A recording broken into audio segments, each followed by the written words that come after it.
Hello दोस्तों, कैसे हैं आप सब? आई होप कि आप लोग सब ठीक होंगे और स्वस्थ भी होंगे। मैं भी ठीक हूँ। तो आज हम पढ़ने वाले हैं एशिया का भूगोल, जिसके अंतर्गत हम पढ़ेंगे कृषि यानी एग्रीकल्चर के बारे में जानने वाले हैं। तो इसमें हम थर्ड पार्ट पढ़ने वाले हैं मकई के बारे में। ठीक, मैं इसके बारे में जानने वाले हैं। देखिए, इससे पहले की वीडियो में हम आपको बता चुके हैं कि कृषि हमारे एशिया में कितने प्रतिशत तक किया जाता है और कितनी योग्य भूमि का है, क्षेत्रफल कितना है एशिया में। और हमने ये भी बता दिया है कि इस महाद्वीप में कितने प्रतिशत जो है जनसंख्या कृषि कार्य में लगी पड़ी है, जैसे 200 के आस 200 करोड़। ठीक है, यानी कह सकते हैं इसका 53% जो है जनसंख्या कृषि कार्य में लगी पड़ी है। और एशिया की जो सामान्य कृषक हैं उसके बारे में भी बता दिया है कि कितने हेक्टेयर उनके पास भूमि है। एक कृषक के पास में 0.5 हेक्टेयर। ये सब जो है हम पहले वीडियो में बता चुके हैं।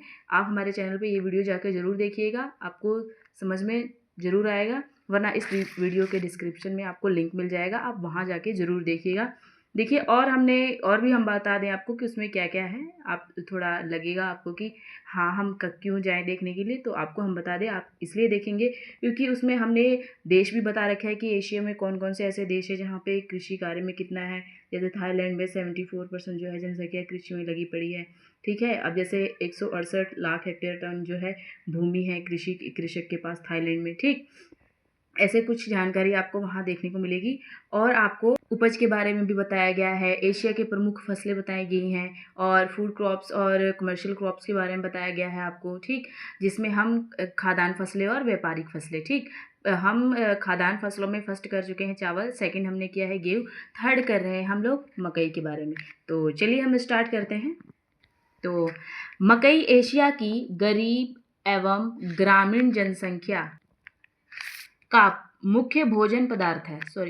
मुख्य भोजन पदार्थ है। इसमें कार्बोहाइड्रेट, प्रोटीन, स्टार्च तथा वसा की मात्रा अधिक होती है। गोशव बढ़ाने वाले पशुओं को भी मकई भोजन के रूप में ही दी जाती है। ठीक, उपज की दशाएं देखिए, ग्रोइंग कंडीशन क्या है इसमें। मक्का की जो फसल के निमांकिक दशाएं हैं, जैसे तापमान हो गया, वर्षा हो गया, मिट्टी। ठीक, इसके लिए कौन सी मिट्टी उपयुक्त है, तापमान कितना होना चाहिए बोते समय, पकते समय, बढ़ते समय कितना होना चाहिए, सब इसमें मेंशन है। वर्षा कितने सेंटीमीटर होनी चाहिए, ये सब चीज़ें जो हैं। ठीक है, तापमान में हम सिर्फ टेम्परेचर के बारे में जानेंगे। ठीक, तो ये देखिए तापमान। मक्का गर्म जलवायु की फसल है। इसके लिए 4.5 से 6 माह की ग्रीष्म ऋतु बहुत लाभदायक होती है, लेकिन इस अवधि में बीच बीच में आकाश स्वच्छ और चमकीला होना चाहिए। पौधे के बढ़ने के समय अत्यधिक प्रकाश की आवश्यकता होती है। इसके लिए 25 डिग्री से 30 डिग्री सेंटीग्रेड तापमान आदर्श होता है, किंतु 12 डिग्री सेंटीग्रेड से 35 डिग्री सेंटीग्रेड वाले तापमान में भी यह पैदा की जाती है। जहाँ 3 महीने का तापमान 24 डिग्री सेंटीग्रेड से अधिक होता है, तो 12 डिग्री सेंटीग्रेड से कम तापमान में इसकी वृद्धि रुक जाती है। ठीक है, 12 डिग्री जो सेंटीग्रेड से जो कम तापमान होता है उसमें इसकी वृद्धि रुक जाती है।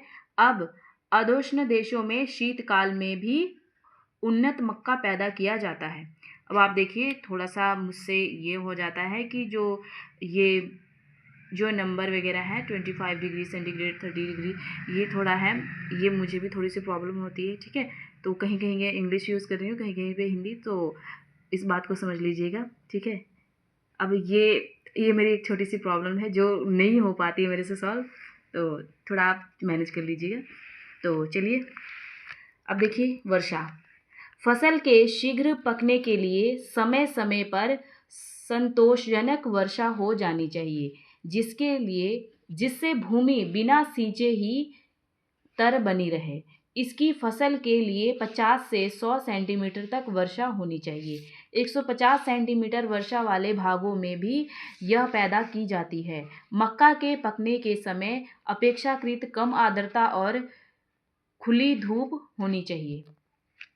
ठीक, अब देखिए मिट्टी। देखिए, मैंने बहुत आसान भाषा में लिखा है, आपको समझ में आ जाएगा। अब देखिए मिट्टी है जो जलवायु के, अब जलवायु क्या है ये भी वीडियो आपको हमारे चैनल पे मिल जाएगा, आप वहाँ जाके देख लीजिए। जलवायु के अतिरिक्त इसकी अच्छी उपज के लिए उपयुक्त नत्रजन तथा जीवाश्म बहुत दोमट आर्द्रता संचयी मिट्टी की आवश्यकता होती है। चिकनी साधारण दोमट तथा कांप मिट्टी भी इसके लिए उपयुक्त मानी जाती है। अच्छी मशीनी जुताई, गुड़ाई, निराई के लिए समतल या सुप्रवाहित पठारी भूमि मक्का की कृषि के लिए श्रेष्ठ है। समुद्र तट से 2400 मीटर ऊंचाई तक इसे उगाया जाता है। अब देखिए उत्पादन यानी प्रोडक्शन जो है वो, एशिया संसार की कुल मकई उत्पादन का लगभग 18% भाग उत्पन्न करता है। विश्व के मकई उत्पादन